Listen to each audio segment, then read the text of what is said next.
a paz do Senhor Jesus esteja com todos nós e todos vocês também. Mais uma vez estamos numa aula, momento EBD, na nossa sede, Assembleia de Deus, Ministério Belém, setor 70, Alphaville.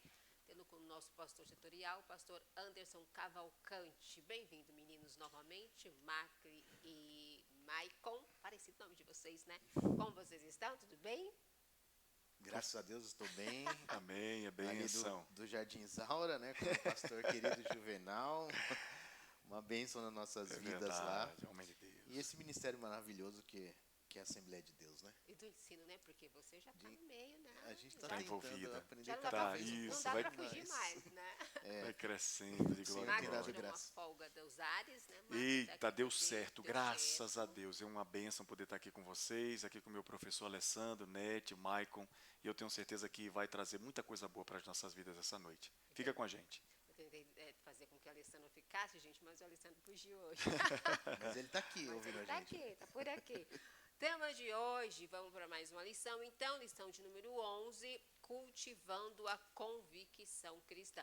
Como que tá, meninos, essa coisa de convicção? Vocês acham que hoje a igreja, os irmãos, os crentes, eles estão 100% convictos da fé em Cristo ou com os últimos acontecimentos, as últimas notícias que se dá nesse mundo, né? Porque hoje a notícia ela não é mais local, é mundial, né? Não existe mais uma notícia local, notícia do Brasil, não dá, é mundial. Você vê tudo em tempo real. Globalizada, né? É, globalizado. E de acordo com o que a gente vê hoje nas igrejas, os nossos cristãos, nossos irmãos, eles estão convictos da fé em Cristo de acordo com o que eles se manifestam nas redes sociais, ou nas pregações, ou nas mensagens? Nete, se eu posso começar aqui, meus irmãos. Povo de Deus, eu acredito que partindo da premissa que, começo com um texto para que a gente possa se aprofundar.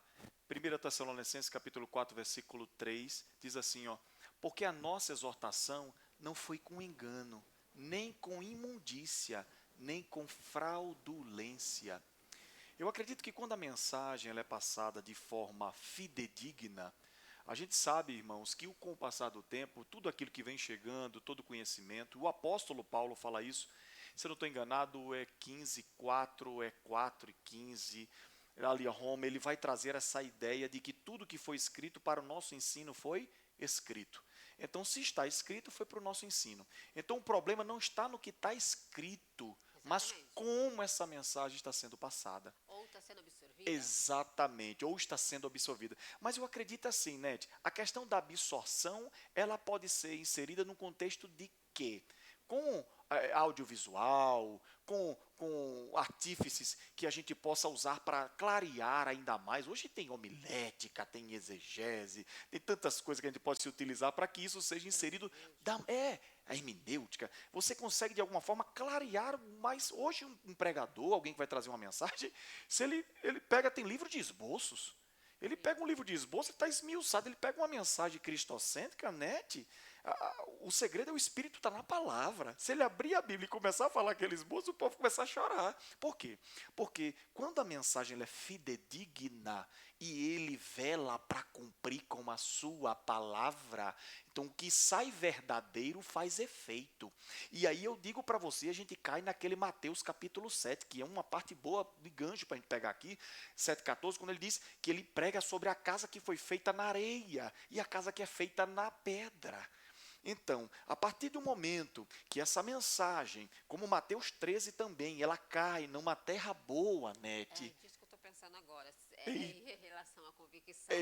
Pode ser que essa verdade que você está falando sempre vai cair na terra boa, mas nem sempre. Isso, tem a ver com Nete. isso. Exatamente. Porque o que é meu pensamento? E como é que eu trabalho a terra? A terra, ela foge ao meu controle. O que eu posso trabalhar é na semente. A semente eu posso trabalhar. Você fala no comportamento humano, Um naquilo co- que o homem Isso, pode fazer. exatamente. A semente eu posso pegar essa semente, eu posso ver o tipo da semente, eu posso ver que essa terra é uma terra roxa, eu posso ver que essa terra é uma terra mais difícil. Então eu mudo, né? O agricultor, né, Maicon? A gente muda a semente que a gente coloca nessa terra. Agora, trabalhar a terra, arar essa terra, que a gente passa para outra função da teologia, e aí a gente vai entrar em quesitos que talvez a gente não tenha tempo para falar sobre a questão da amartologia, que é a questão do pecado, que já está inserido dentro dessa terra, que essa terra tem que dar espaço para que isso seja transformada. Então a gente vai para outras Cultivando. Mudanças. Mas me diz, Michael, a gente está falando de convicção. Sim.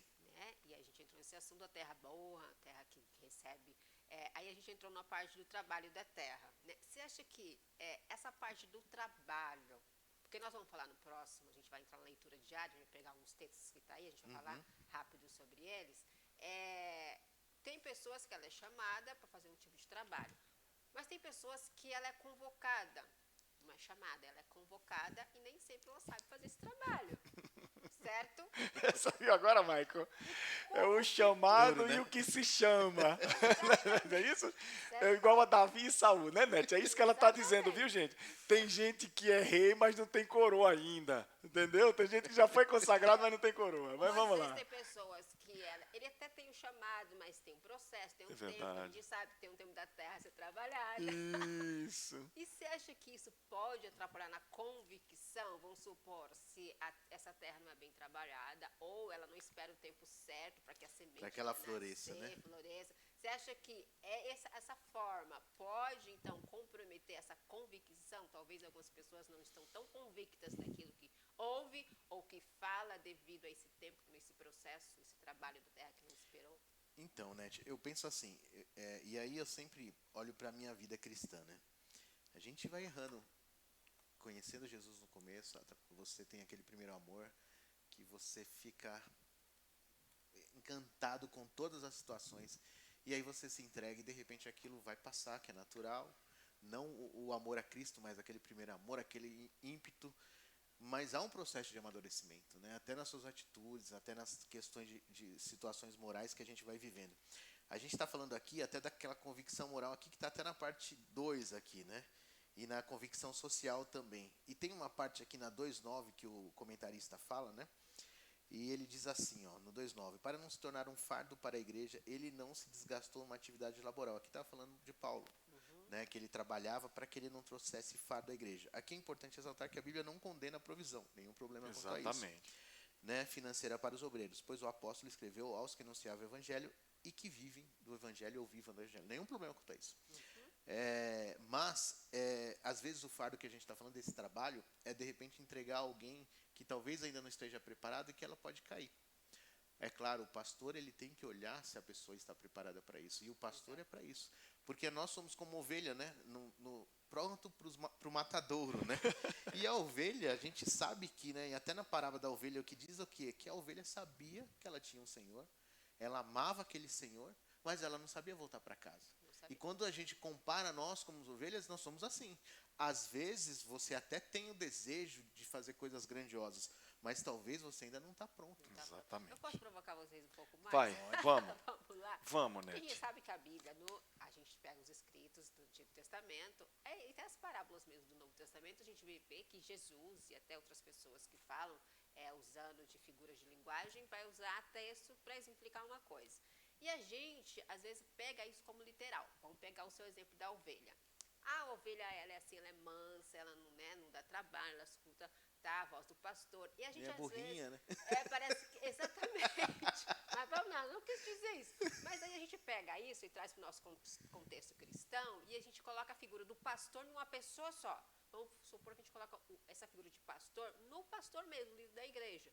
E nós somos só as ovelhas que só recebemos, né, essa mensagem, esse alimento que o pastor traz. Mas se a gente for ver lá na lição que Jesus nos dá, ele ensinando pra gente, você vai ver que ele se coloca como pastor. Bom pastor. O bom pastor.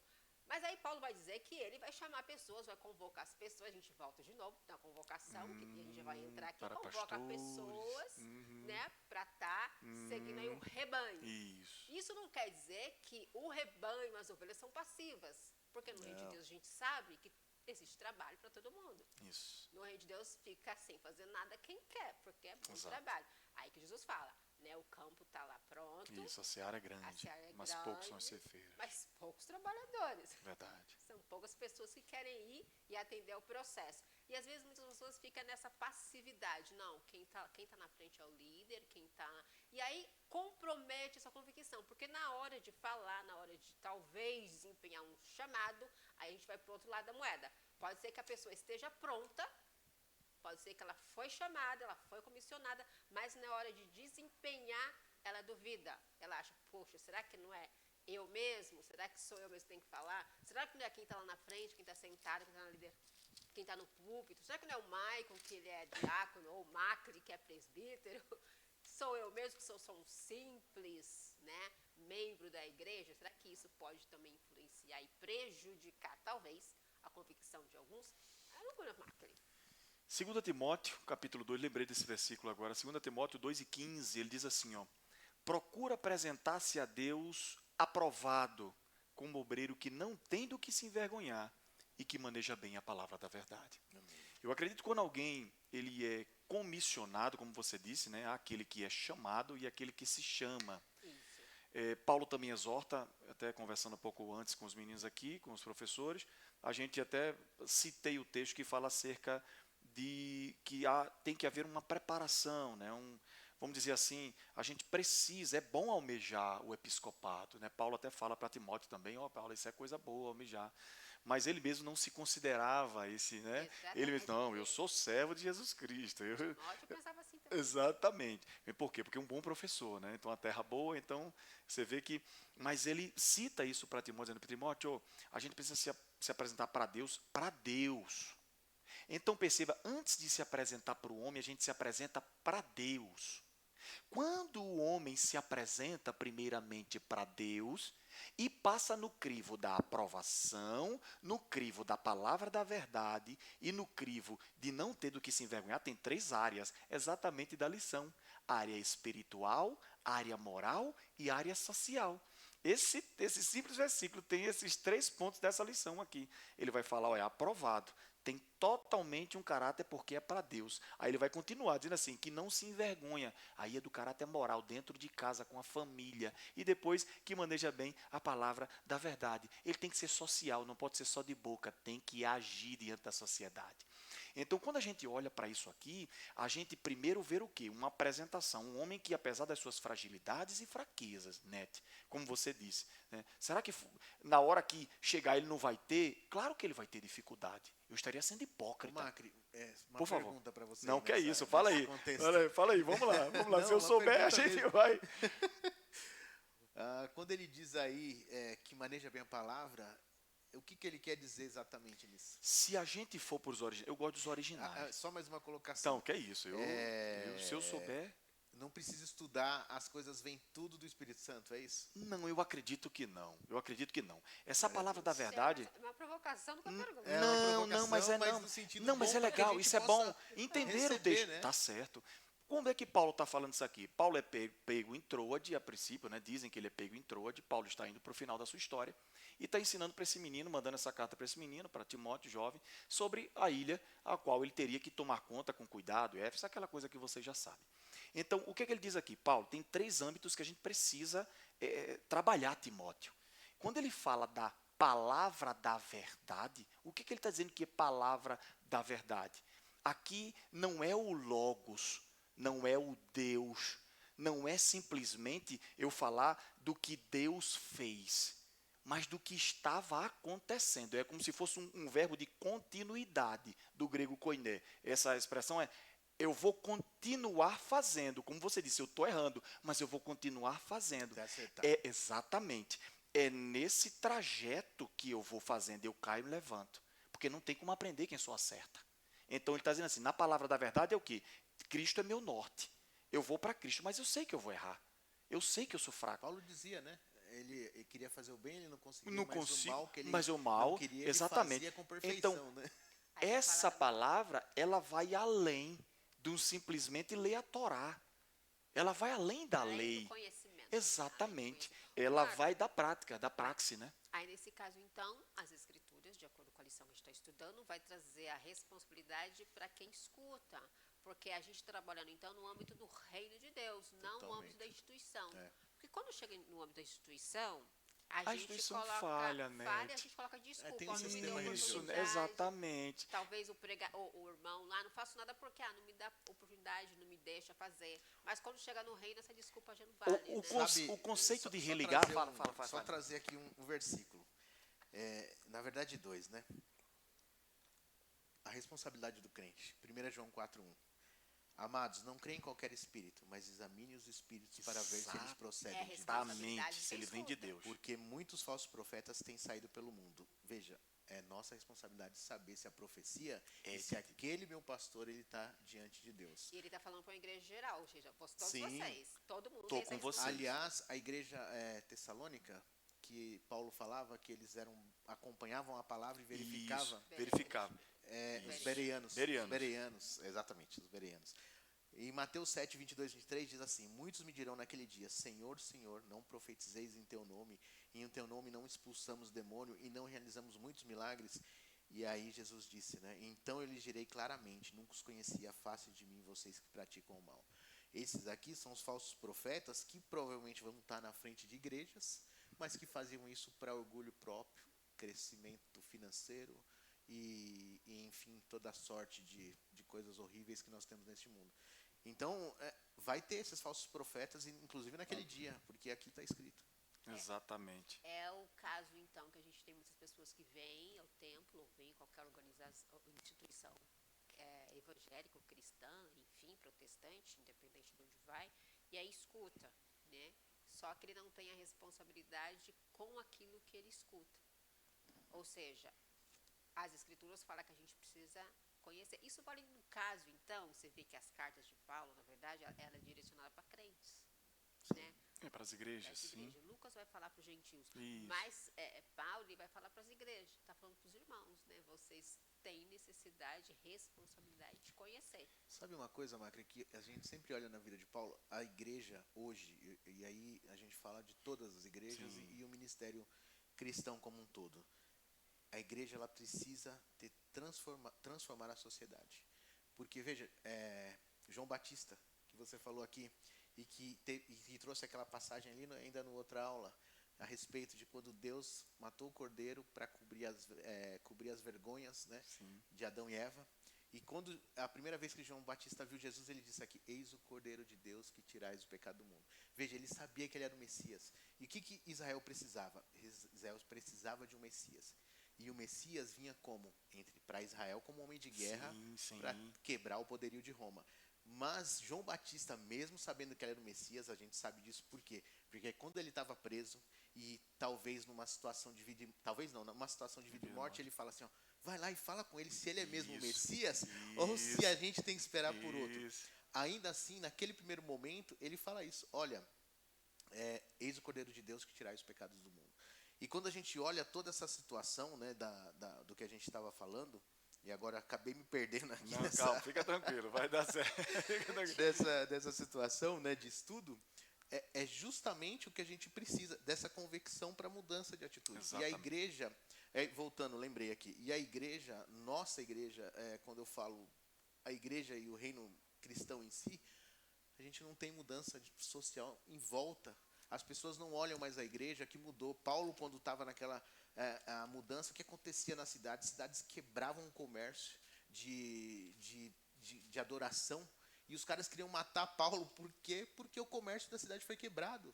Por quê? Porque havia conversão e mudança de atitude. Né? João Batista foi condenado à morte porque ele ele expôs o pecado do rei. Expôs a verdade. Né? A verdade. E a gente, nós como cristãos, devemos falar a verdade, inclusive para o povo de Deus. Não. E a verdade talvez esteja aqui no nosso bairro, à nossa volta. Por exemplo, o que politicamente, porque somos seres políticos, o que nossos prefeitos estão fazendo? O que os prefeitos fazem realmente são situações boas ou eles são engabeladores como Herodes? E a igreja tem um papel nisso. E exatamente. E o que nós estamos fazendo para isso acontecer? 2 de Pedro, capítulo 2, eu procurando o texto aqui, lembrei, Pedro também combatendo esses falsos profetas, ele diz assim, falsos mestres, né? Muitas pessoas seguirão as suas práticas imorais e por causa deles o caminho verdadeiro será difamado. E também, movidos pela avareza, esses falsos mestres explorarão a vocês, contando-lhes coisas que eles mesmos inventaram. Já pontuando aquilo que você falou em relação da terra, né? Que, olha, cuidado, cuidado. E eu vou dizer uma coisa para você, Nete. O discipulado é algo que está perene, né? É um terreno perene, ele é frágil. É uma terra que a gente sabe que ela é boa, isso acontece muito no Nordeste. Quem planta cana-de-açúcar, eles dizem que você vai plantando na terra e depois eles tocam fogo nela, tem muito isso lá. Depois ele toca fogo, ele planta de novo. E chega um momento que de tanto ele tocar fogo nessa terra, o adubo que é utilizado para a próxima safra tem que ser mais forte, porque ela já não vai ter mais força para poder gerar Ela aquele... não tem os nutrientes. Né? Exatamente. O que eu estou falando com isso? O que nós temos que tomar, e que está levando muita gente, pessoas antigas, teologias que vêm surgindo, é o quê? A terra começa a ficar enfraquecida, Nete, quando a gente vem queimando ela demais, ela não trazendo o proveito que ela tem de verdade. Muitas pessoas na igreja, que já estão há 20, 30, 40, 50 anos na igreja, Maico, e você nunca trouxe uma palavra. Nunca chegou no ciclo de oração, nunca o professor, talvez o superintendente deu uma oportunidade para ela dizer, fulano de tal, fala sobre o primeiro tópico aqui hoje, que eu queria que... Será que tu tinha como explanar para a gente? O que acontece com as pessoas? Elas vão passando muito tempo dentro da igreja, é uma terra boa, terra que está verdinha para ser trabalhada. Mas não foi, Nete, as terras também passam o tempo. E aí eu trago como ser humano, falo de ser humano, não estou falando nem da parte espiritual, agora falo como carne, como anseio, como sonho, como projetos. Eu tenho muitas pessoas, eu conheço senhoras de 50 e poucos anos, 60 anos, que faz teologia. Dirigentes de ciclo de oração que estão começando a fazer teologia agora, porque descobriram um dom.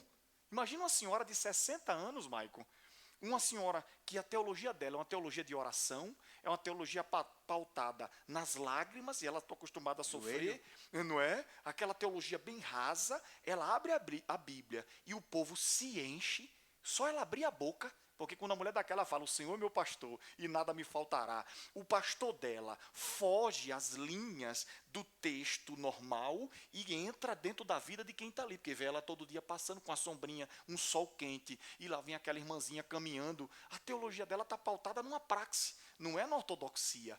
Então, o que a gente está dizendo aqui? Quando essas pessoas, que mesmo que leem a Bíblia, que estão todo dia na igreja, que estão vivendo uma vida de retidão, quando se não há um proveito dessa terra, isso é que é meu perigo, que eu digo para todo mundo, que tem que se utilizar desde adolescente, até as irmãzinhas do ciclo de oração. Perfeito. Por isso que aqui na Ceadalfa, o que é que a gente está fazendo? Nas cruzadas, leva as irmãs.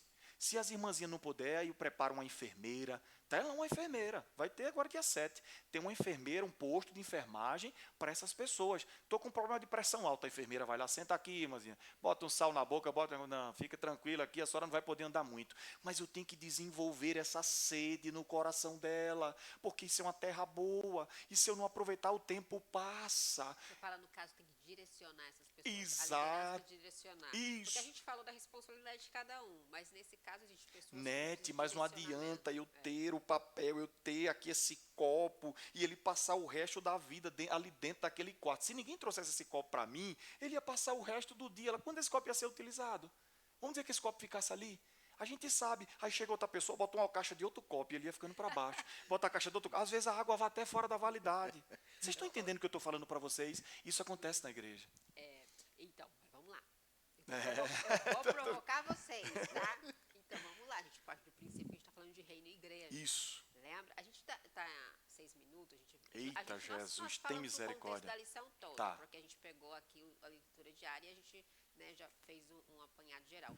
Mas quando a gente fala, não sei se vocês puderem ler, Abacuque 1 e 4, a gente fala que os problemas sociais são resultado do pecado. Os problemas sociais são resultado do pecado. Sim. A gente, tendo como pano de fundo, que é a nossa responsabilidade como cristão, necessidade de ler as escrituras, da gente interpretar, julgar aquilo que está sendo falado, que está sendo apresentado para a gente, né, tendo como sempre Deus, Jesus, como Senhor da igreja, né, estando preparado para aquilo que a obra e o reino precisar, né, trabalhador. Mas aí e a gente agora chega nesse momento de Abacuque 1 e 4, não sei se você... Achou. Eu tenho aqui. E o que acontece? A gente vai ler. o problema do quê? De uma mente fraca, talvez intelectualmente fraca, por falta da alimentação necessária diária, que é a palavra de Deus. A gente se alimenta. Tá. Alguém alimenta as pessoas, mas a gente precisa ir na fonte. O que está escrito aí? Em Abacuque 1:4 diz assim, por esta causa a lei se afrouxa e a justiça nunca se manifesta, porque o perverso cerca o justo e a justiça é torcida. Exatamente. Aí tem muitas pessoas que desanimam. O Michael já está com um monte de dedo. Tenho porque, olha, tem o que eu aprendi uma das regras da hermenêutica, é essa. Texto sem contexto gera pretexto. Então eu gosto de aí o que acontece? Você falou da água, de que se alguém não usa, né? Aí o que acontece? Isso. Nesse contexto, tem muitas pessoas que, pelo fato que parece que a injustiça prevalece, tem muitas pessoas idôneas, servas de Deus, que desanima também, se enfraquece também. E nesse contexto, como é que a gente fica em relação ao que a gente precisa fazer, ao chamado? Aí a gente vai colocar a responsabilidade da igreja e dos líderes da igreja. Aquele que está sentado, vamos dizer assim, na nave na igreja, que não tem nenhum cargo, não tem nenhuma credencial, e aqueles que estão na frente, ou que tem um título, um ofício, ou tem uma credencial. Como que a gente consegue juntar tudo isso? Porque Abacuque fala, porque a injustiça ela vai aí rolando solta, e parece que ela prevalece. E o justo, querendo ou não, pode ser que alguns se enfraquecem na fé. Essa convicção, quer começar? Comece. Essa convicção parece que... Pode começar. Comece. Eu vou deixar. Não, comece, porque aí eu vou... Comece. Vamos lá. Aqui, a gente falando de Abacuque, né, ele fala justamente de uma sociedade corrompida que ele estava enxergando na frente dele. É tudo que a gente vive hoje. Isso. A gente está vendo o quê? Inversões de leis, onde, por exemplo, o político corrupto é solto e o político honesto, né, diante dos fatos gerais que a gente olha, é preso. A gente tem visto a questão de pedofilia em vários países sendo aprovada. Isso é triste, uma situação esdrúxula que a gente não consegue nem corroborar uma situação dessa e entender. Enfim, inversão de leis. Mudanças de padrões que a gente acabou de falar, pré-estabelecidos e também judaico-cristãs, cristão que mudou a sociedade como um todo. A gente olha e vê, por exemplo, uma situação econômica complicada num futuro relativamente próximo. Exatamente. Quando a gente olha para o Brasil hoje, a gente vê o Brasil, e isso, eu não estou falando de governo, porque pouco me importa se é direita ou se é esquerda. Exatamente. A gente vê uma situação extremamente caótica.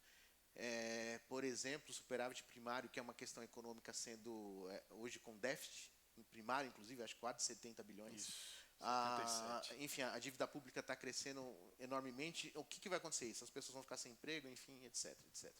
Quando a gente olha isso, e a gente olha, por exemplo, igrejas que aceitam o pecado, como, por exemplo, N situações, vem para cá e está tudo certo. Você não muda e você continua crente. E pode continuar adorando e cantando louvores, está tudo certo. Quando a gente vê, às vezes, igrejas conhecidíssimas, nossos pastores que eram pregadores da palavra e da fidelidade na pregação do evangelho, hoje distorcendo o evangelho e vivendo ao seu bel prazer. Isso que Abacuque estava vivendo. A única esperança da convicção moral que a gente fala aqui, da convicção da fé que a gente pode viver é o quê? É a cruz.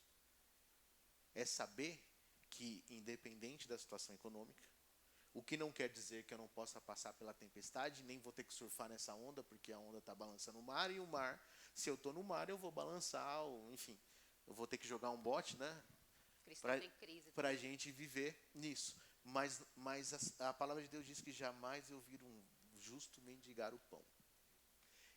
Isso não significa que o justo não tenha, talvez, a gasolina para andar de carro. Mas o pão, ele vai ter. O que é essencial, ele vai ter. O Senhor vai suprir isso no cristão. Por quê? Porque é pela fé. Não é porque eu creio, não é por obras. Então, essa esperança é justamente saber o seguinte: isso vai passar. Eu posso morrer, inclusive, como teve situações de cristãos, irmãos nossos, que morreram no meio da Covid. É verdade, meu irmão. A tempestade veio, eles morreram, mas eles morreram em quê? Em Cristo. A morte é uma situação dolorosa, de corte, etc, etc, entre uma vida e outra, perfeito, mas é fé. A fé, ela vence, e a fé muda comportamento. E se a gente tiver fé, é o que a gente precisa, em Cristo, somente nele, a gente vai viver. E essa aqui é a convicção que a gente precisa ter. Esse relacionamento, a cruz de Cristo, né? Vamos lá. Então, partindo para o contexto, ele já explanou de forma brilhante um contexto prévio, a priori, né? Abacuque traz essa ideia de que ele tem uma visão do que ia acontecer com o povo, do que ia se suceder diante de um cativeiro que já estava pré-estabelecido por Deus. Qual é o alento? O que a igreja está fazendo, né? Nem o que ela faz, porque o que era para ela fazer tem muitas outras coisas, há nuances que eu não quero tocar. Mas o que a igreja hoje faz e que muitas vezes a gente peca como crente, como está na frente de departamentos, é o quê? É tentar trazer questões políticas para dentro da igreja. A igreja está pecando muito, né? O centro da igreja sempre foi Cristo. Quando eu começo a colocar e desvencilhar essa imagem da cruz, do centro da vontade, da teologia verdadeira, pautada no John Wesley, aquela teologia que vamos para a rua. Por que as coisas estão mudando dentro da igreja? Porque a gente não sai mais. Igreja está perdendo o propósito. Igreja significa tirados para fora. Quando eu perco a essência de quem eu sou levado por qualquer coisa. Então fica difícil de identificar quem é quem, porque eu não estou com os propósitos verdadeiros para a obra. O que é que acontecia com Abacuque quando ele olhava? Abacuque olha para trás, igual a Jeremias, quando senta diante da cidade numa pedra e começa a chorar diante de Judá e de Israel, e dizer, eu quero trazer à memória aquilo que me dá esperança. A gente sabe que as coisas vão acontecer, a gente sabe que tem as pessoas aqui, e qual é o meu papel? É fazê-las trabalhar, mesmo sabendo que lá fora vai ter luta, vai ter dificuldade. É olhar para elas não como umas coitadinhas, que talvez não tenham preparação para fazer um trabalho, ou para pregar no meio da rua, não. Você sabe dizer, Jesus é bom entregar um folheto? Esse é o papel da igreja. Né? Exatamente. Quando eu enxergo no meu irmão que está sentado naquele banco um potencial de entregar um folheto, ele pode se transformar numa flecha. Glória a Deus. E muita gente ser, através da vida daquele homem, e aquele homem se transformar num grande pregador, aquela mulher se transformar numa grande oradora da cidade, e todo mundo diz, meu Deus, como pode isso? Mas o que é isso? É quando a igreja se enxerga como igreja, é quando eu identifico o propósito, e aí Deus olha para ele e diz assim, escreve, grande, com letra gigante, para quem passa numa carruagem de cavalo correndo, veja, está escrito. Se você for ler, você vai ver Abacuque. Aí ele vai dizer o quê? Ele se escreva com a letra grande. Para um míope enxergar. Para um míope, ele vai passar de cavalo correndo. Quando ele passar, ele vai dizer ali, olha ali, Michael é uma potência, a Alessandra é uma flecha na minha aljava. Tem que ser desse jeito. Sabe uma coisa, Macri? O que é interessante? Deus trabalha por meios misteriosos. Porque a resposta para Abacuque era foi o quê? Foi tudo que ele não queria ouvir, né? Exatamente. Pois eu suscito os caldeus, nação amarga e impetuosa contra vocês. Para te mastigar. Então, a situação que nós estamos vivendo hoje, Deus sabe. Deus está na mão. Deus está no controle. Não foi apareceu a situação em nós. Não, Deus está no tá na controle. mão dele. Chegar na conclusão da lição. Chega. E aí, Já vai parar, né? Eu finalizo com a nossa conclusão e vou deixar de provocar vocês. Mas, de todo caso, com todo esse assunto, a gente percebe que a gente só consegue transmitir essa mensagem e ter essa convicção através do Espírito Santo. Exatamente. Se não for por ele, a gente não faz nada. A gente pode ter conhecimento, teologia, pós-doutorado, não sei o quê. Pode ser o ministro, pode ser o pastor mais top que existiu, o líder, ou a ovelha, a irmã do ciclo de oração que mais ora. Exatamente. Mas se não for pelo chamado e pelo propósito do Espírito Santo, por isso que é bom a gente entender. Vai né? ser frustrado, né? Para a gente entender o nosso propósito, nosso chamado. É muito que bom. a gente precisa estar na direção do Espírito Santo. Isso. Amém. E assumir essa responsabilidade. Bom, eu vou me preparar, eu vou, sei lá, vou estudar, vou buscar conhecimento, o máximo que eu puder fazer. Para quê? Para servir o reino, para servir melhor e estar à disposição. E colocar tudo isso à disposição do Espírito Santo. Caso contrário, a gente não vai ter convicção daquilo que a gente faz, do que a gente sabe fazer. Exatamente. Porque às vezes a gente sabe fazer um monte de coisa, mas não tem direcionamento, como o copo de Cadê o água nosso pastor, né? Exatamente, é verdade. Vai ficar lá debaixo a vida toda. Mas, de qualquer forma, o Espírito Santo, a gente precisa confiar nele. Amém. Porque Sempre, ele direciona. Nete. Eu acredito que Deus, ele tem um chamado para cada um. Aliás, vocês estão aqui devido ao chamado. Graças a Deus. Glória a Deus. Às vezes alguns, como você disse, subestimam o próprio chamado. Puxa, eu sou pequeno demais. Exatamente. Né? Eu não tenho- posso, eu não sei falar. Sim. Marco, mas eu não falo bem, eu não me expresso bem.